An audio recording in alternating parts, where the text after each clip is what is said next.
Not a player. Not a foul. A finger.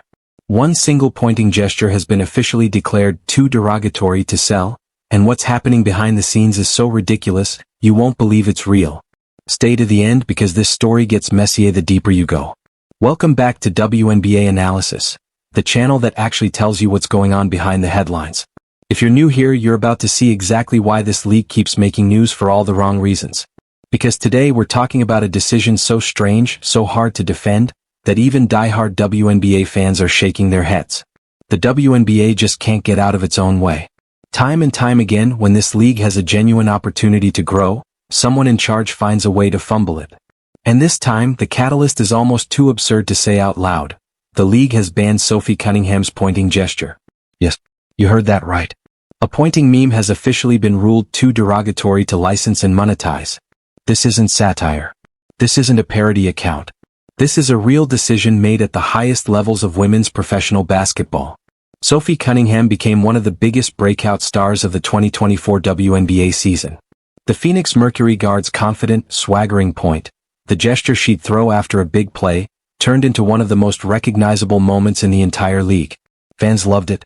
Kids at her basketball camp specifically lined up to take photos recreating the pose with her. Every single camper wanted the same thing. Not an autograph, not a high five. They wanted to do the point with Sophie herself. Think about what that means from a marketing standpoint. Young fans had connected so deeply with her personality and on-court energy that they wanted to embody it. That's the kind of organic, authentic connection that leagues spend millions trying to manufacture, and Sophie built it for free just by being herself. Merchandise opportunities were wide open. Foam fingers, t-shirts, posters, the works. This was marketing gold. And then the WNBA Players Association stepped in and shut it down. The news broke thanks to Darren Rovel. And before anyone dismisses this as some random internet rumor, it's worth knowing exactly who Rovel is. He's not a troll account chasing clicks. He built CLCT Media, a company focused on sports business and collectibles, spent years as a sports business journalist at ESPN, and has sourced relationships across the NBA, NFL, MLB, and MLS at the highest levels. When Rovel reports on a league's business decisions, people in the industry take it seriously, because his track record backs it up. According to Rovel, the WNBA Players Association is currently blocking licensees from using Sophie Cunningham's pointing gesture, on the grounds that it's derogatory. Read that again. A pointing gesture. Derogatory. The same union that's supposed to be fighting to maximize its members' earning potential just personally blocked one of the most marketable, organic moments of the entire season. From one of its own players. This wasn't just a rumor floating around. Rovel doubled down, saying he'd spoken directly with someone at a major company who showed him the official rejection letter from the WNBA Players Association. That means real, in-progress licensing deals were killed over this. Let's zoom out for a second.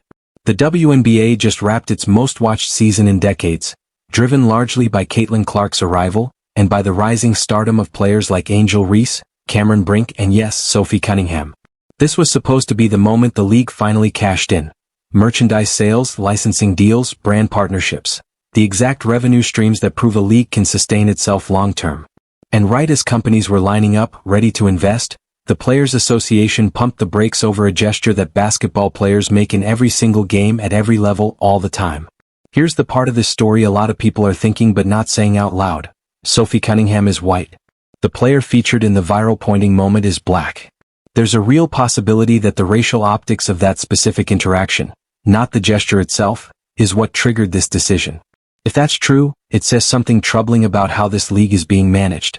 Instead of letting players be individual personalities in a competitive sport, everything gets run through a filter that can turn an ordinary basketball moment into a manufactured controversy. Sophie didn't do anything disrespectful. She played with confidence. She played with swagger. That's supposed to be a good thing in professional sports. It's the exact kind of moment leagues usually build entire marketing campaigns around. Compare this to how other leagues have handled player personality. Steph Curry's night-night celebration became iconic and sold merchandise. LeBron's chalk toss became a signature moment. The NFL spent years fighting touchdown celebrations before realizing fans actually love them and reversed course. Even the NHL, traditionally the most buttoned up of the major leagues, now lets players celebrate with personality. The WNBA is moving in the opposite direction. Instead of embracing the moments that make the sport entertaining and its players memorable, they're getting labeled derogatory and quietly buried. Here's what makes this even harder to defend. Official WNBA team accounts have posted footage of genuinely violent, flagrant, dangerous plays without hesitation. Those clips stay up. Nobody calls them derogatory. But a player pointing confidently at another player during a game? That's where the league draws the line? Fans didn't miss the irony. Commissioner Cathy Engelbert has faced criticism throughout the 2024 season for a string of decisions that required NBA Commissioner Adam Silver to step in, and this pointing ban is being read by many fans as just the latest example of a league that struggles to read the room. The frustrating part is that this isn't an isolated incident, it's part of a pattern. Every time the WNBA builds momentum, every time attention peaks and the league has a real chance to capitalize on it, something happens that leaves casual fans scratching their heads. A pointing gesture getting banned isn't just a strange PR call, it's a signal about how the people steering this league think about basic sports marketing. Fans don't fall in love with sanitized, corporate-approved versions of athletes. They fall in love with personality, with swagger, with authentic moments. Sophie's point was exactly that, and instead of leaning into it, the league buried it. Let's talk dollars and cents for a second because this isn't just about optics. It's about money the league is leaving on the table. Companies were actively interested in licensing Sophie's gesture. That means they'd already done the market research, identified real consumer demand, and were prepared to invest in producing merchandise. Those are exactly the kinds of corporate partnerships a league that still isn't consistently profitable should be chasing, not turning away. Fans reacted almost immediately. Some joked about buying unofficial Sophie Point merch on Etsy specifically because the league wouldn't sell an official version. That's the opposite of a win. When your fans are hunting down bootleg products because you blocked the real ones, that's not protecting anyone. That's leaving money on the table while unofficial sellers cash in instead. And the timing makes it sting even more. This comes right as the league is heading into a new, more lucrative media rights deal starting in 2025. Exactly the moment the WNBA should be proving to corporate partners that 2024's ratings spike wasn't a fluke, and that this league is serious about capitalizing on its momentum. Blocking merchandise deals sends precisely the wrong message at precisely the wrong time. Sophie Cunningham has been one of the WNBA's most engaging ambassadors this season. Accessible on social media, visibly passionate on the court, and beloved by young fans who showed up to her camp specifically to recreate her signature moment with her. That's exactly the kind of authentic connection every league dreams of building.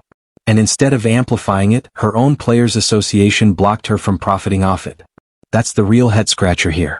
A union exists to protect and maximize its members' interests, including their earning potential during a short professional career.